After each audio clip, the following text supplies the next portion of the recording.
Hello, hello, hello. How are we today?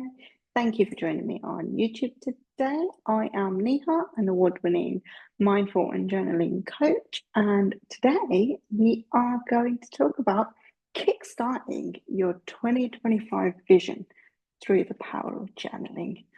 This is why I love my journaling 101. For those of you that don't know me, as I said, I am Neha, an award-winning coach, a mindful expert, and a journaling expert. I run a free Facebook group where we talk all things journaling all the time, and I share key nuggets into there. If this is the first time you have watched my YouTube channel, please do hit the subscribe button and the thumbs up if you'd like this and you want to know more about it.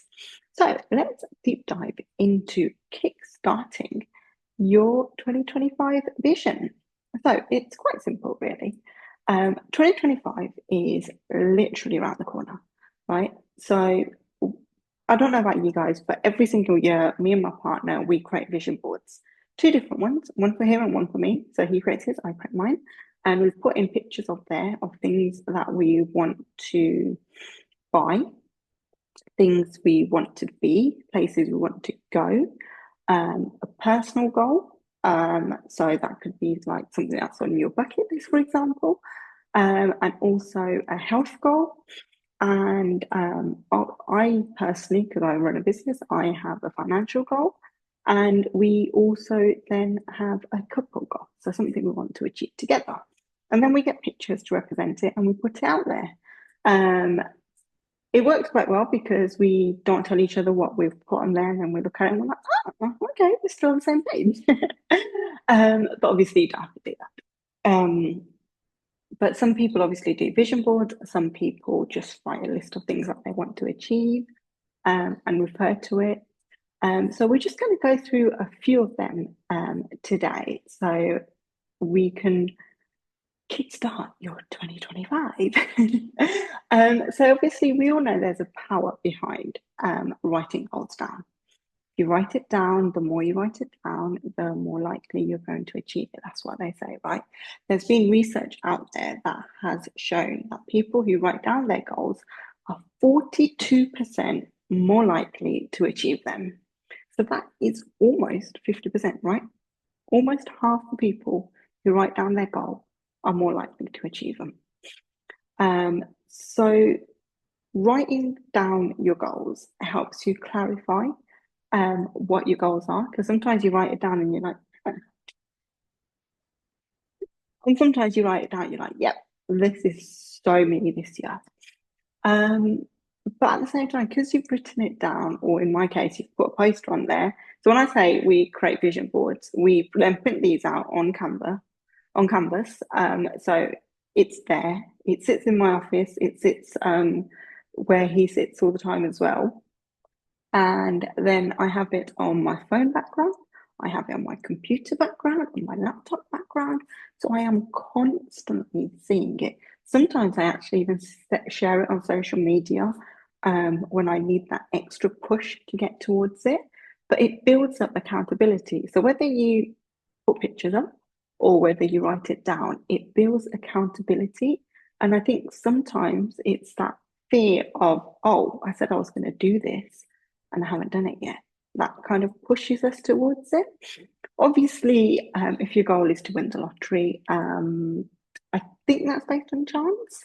So there's not so much you can do to push yourself towards winning the lottery.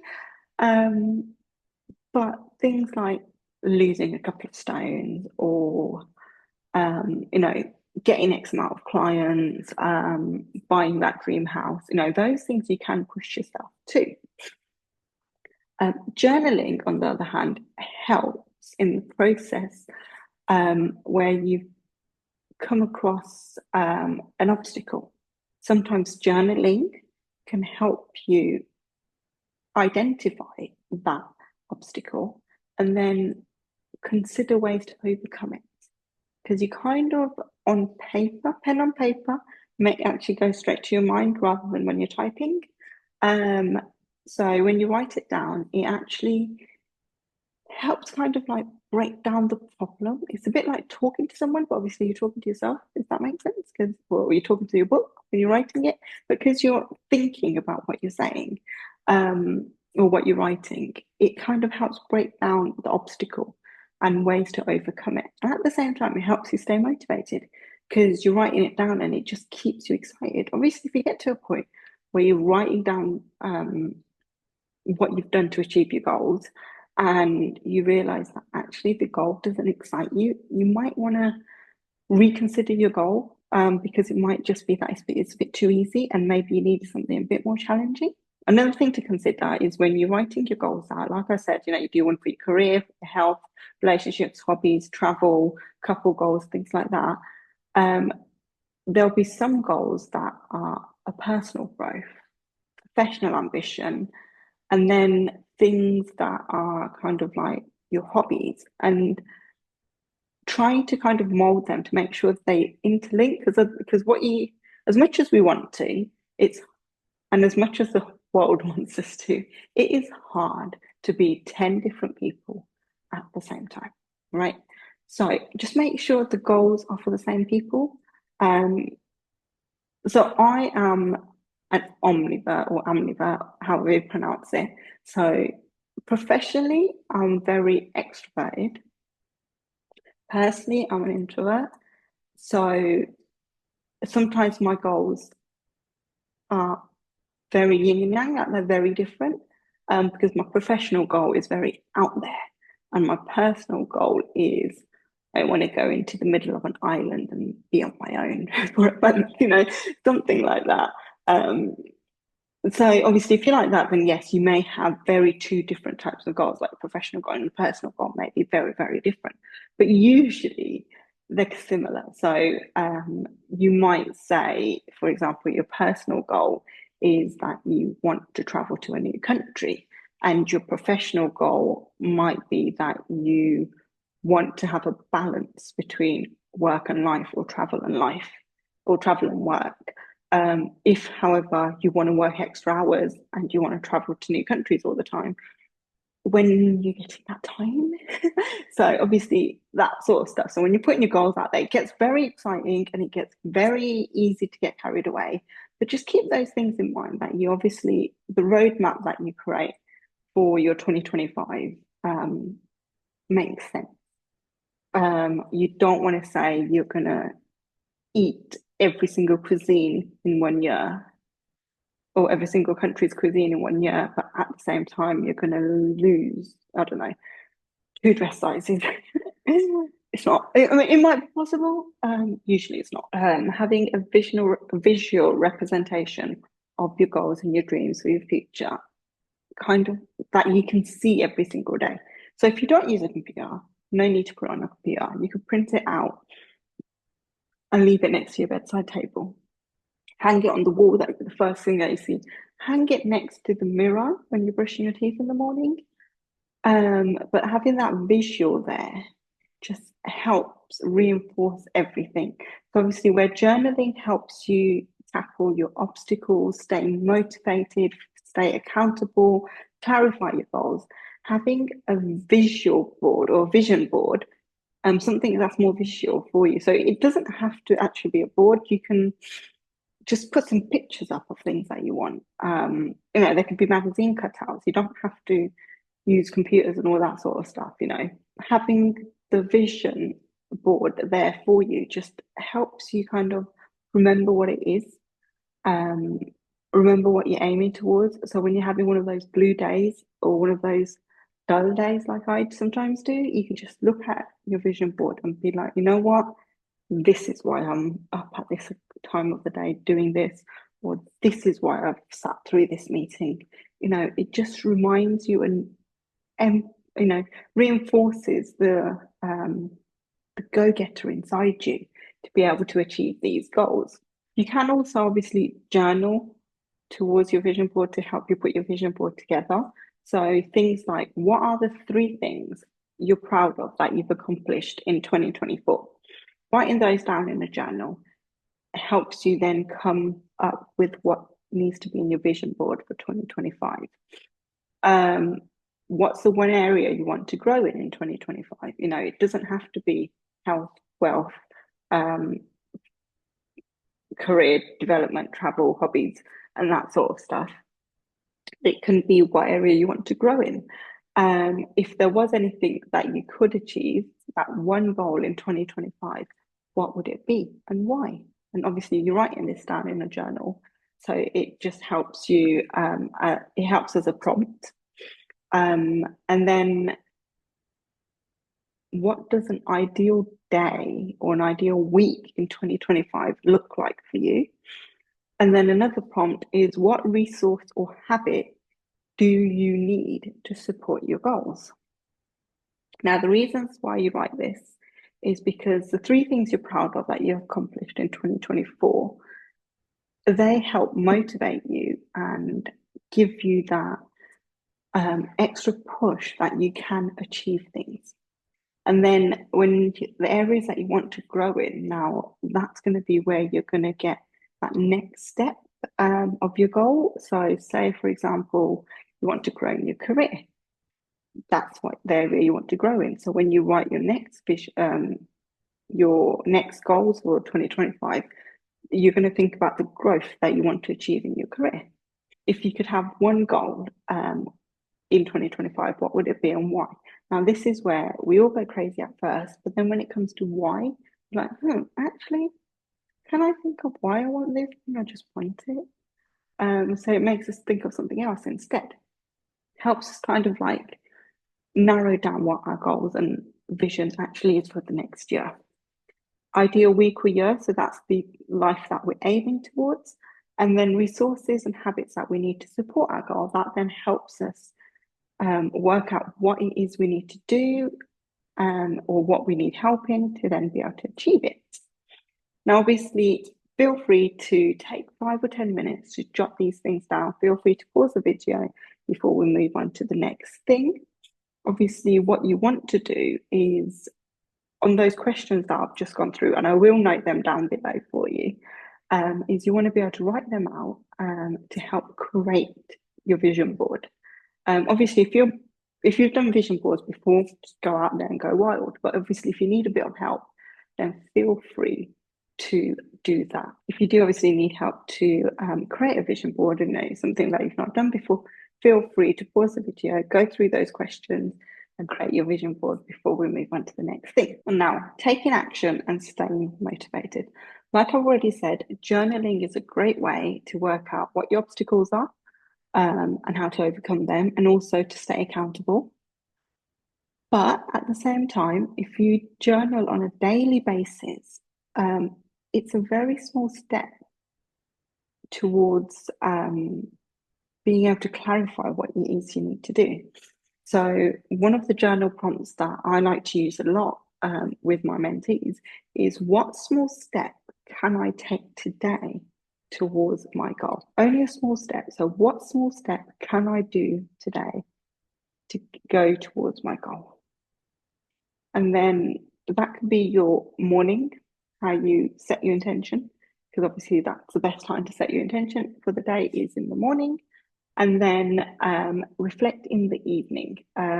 What did I accomplish? And how did it bring me closer to my goal? Because that's end of the day what we want to do, right? How did it bring me closer to my goal? What did I do and how did it bring me closer to my goal or to my vision?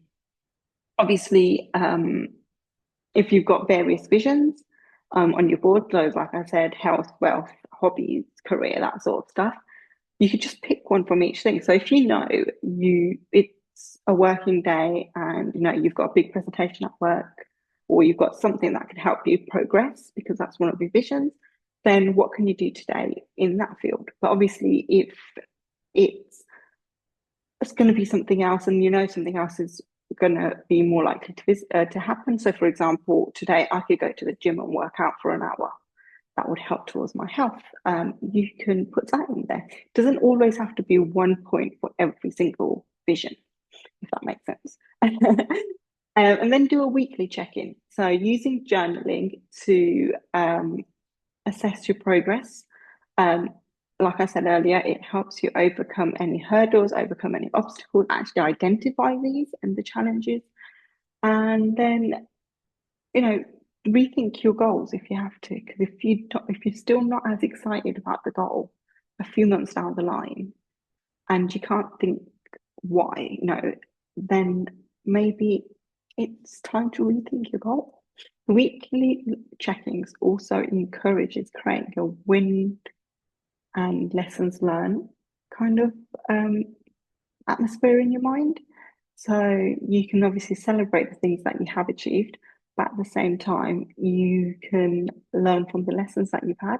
So just every week, just write a quick page, half a page on what you've achieved, what lessons you've learned, or what setbacks you've had, and why, and what you could possibly change about it. Because then, as you go through them, you'd be like, oh, okay, so I did this, it didn't work. Let me try this.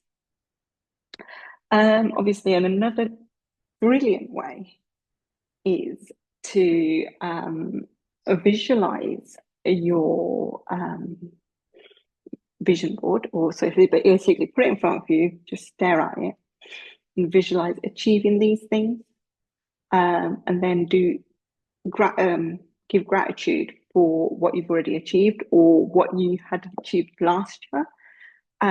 So you've got that positive mindset going on in your mind.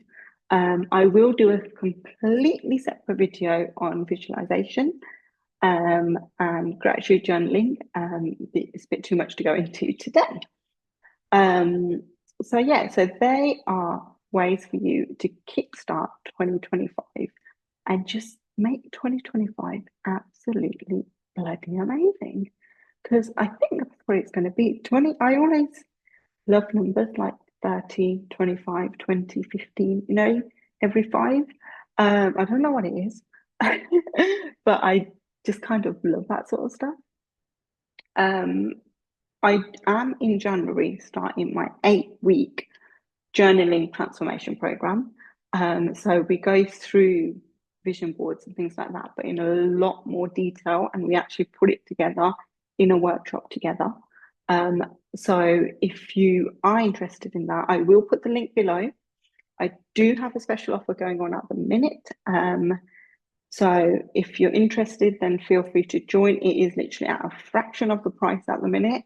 So I'll put the link below.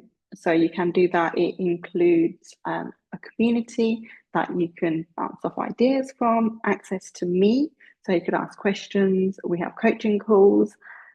Even though it is only 8 weeks, every few months, if you wanted to come back, or every few weeks you wanted to come back and just have a check-in, you're always welcome to do that, because you have a lifetime access to it. All the material that I share, if research or science or anything like that has changed on the material, I do update it and then send you a new one, so you have lifetime access to the material as well. And at the same time, you get a step-by-step guide on how to basically transform your whole mentality, your mindset, your connections, all of that through the power of journaling, which is obviously my favorite thing. So I will put a link underneath that if you are interested. Like I said, if you want to get an alert every time I put these videos out, hit the subscribe button. Give me a thumbs up if you liked it. Let me know in the comments what your thoughts are. If you've practiced any of this, let me know how it goes, because I'm always keen to know.